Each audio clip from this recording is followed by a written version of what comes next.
History is filled with powerful kings and mighty emperors, but how often do we hear about the queens who ruled not from behind the throne, but from the throne itself? Today we're diving into the incredible story of one such ruler. A woman who shattered every convention of her time to become the first and only female Sultan of Delhi. This is the tale of Razia Sultana.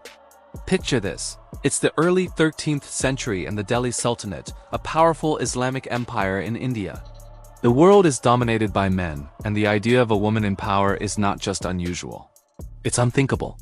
Yet in this deeply patriarchal society, one man, Sultan Iltutmish, made a revolutionary decision.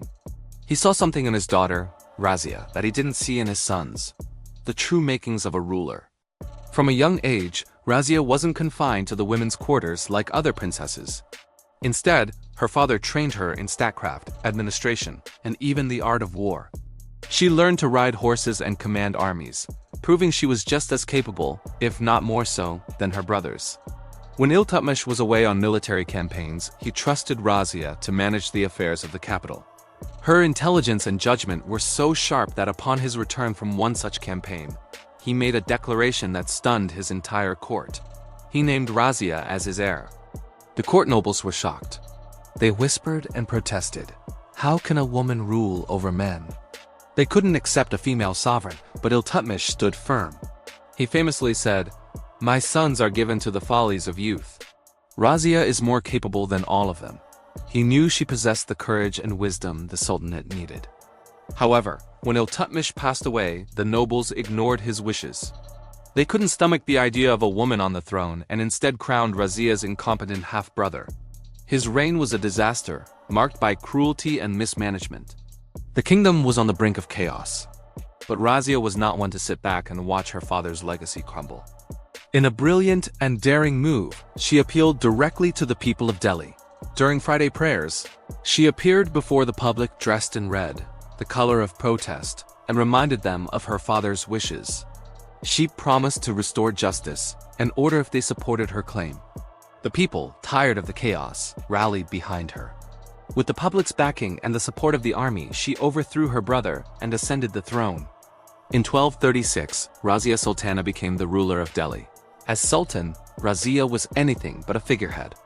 She shed the traditional female attire and veil, adopting the tunic and headdress of a male ruler. She sat in open court, conducted business, and led her armies into battle, riding her elephant at the forefront of her troops. She was a just and effective administrator, establishing law and order, encouraging trade, and building public works like roads and wells. She treated her subjects, regardless of their religion, with fairness and equality. She was a true people's monarch. But her reign was a constant battle. The powerful Turkic nobles, known as the Shahalgani or the 40, never truly accepted her authority. They saw her as a threat to their power and privilege. They were constantly plotting against her, looking for any excuse to depose her. And they found one in her relationship with an Abyssinian slave named Jamal ad-Din Yakut. Razia had promoted Yakut to a high-ranking position in her court, that of master of the royal stables. She valued his loyalty and counsel, and he became one of her closest confidants. This favoritism enraged the Turkic nobles. They couldn't stand seeing a non-Turk and a former slave at that hold such a powerful position. They spread scandalous rumors about a romantic relationship between Razia and Yakut, using it to tarnish her reputation and incite rebellion. The controversy was the perfect fuel for their conspiracies.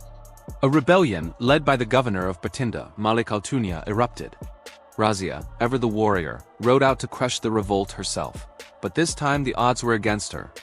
The conspirators managed to capture her, and in the chaos, Yakut was killed. Razia's reign seemed to be over. She was imprisoned in Bathinda, and the nobles placed another one of her brothers on the throne. But even in defeat, Razia's story wasn't finished. In a stunning political twist, she turned her captor into an ally. She married Malik Altunia. Some say it was a marriage of convenience, a strategic alliance to reclaim her throne. Others believe it might have been a genuine connection. Whatever the reason, together they marched back towards Delhi with a new army to fight for her crown. Tragically, their attempt failed. Their combined forces were defeated by the armies loyal to the new sultan. Forced to retreat, Razia and Altunia were abandoned by their remaining soldiers and were eventually killed by bandits. Razia Sultana's reign, which lasted less than 4 years, came to a violent end. So she, a victim of court politics and prejudice, or did her own choices lead to her downfall? The truth is likely a complex mix of both. Razia was a visionary ruler far ahead of her time. She was brave, intelligent, and dedicated to her people.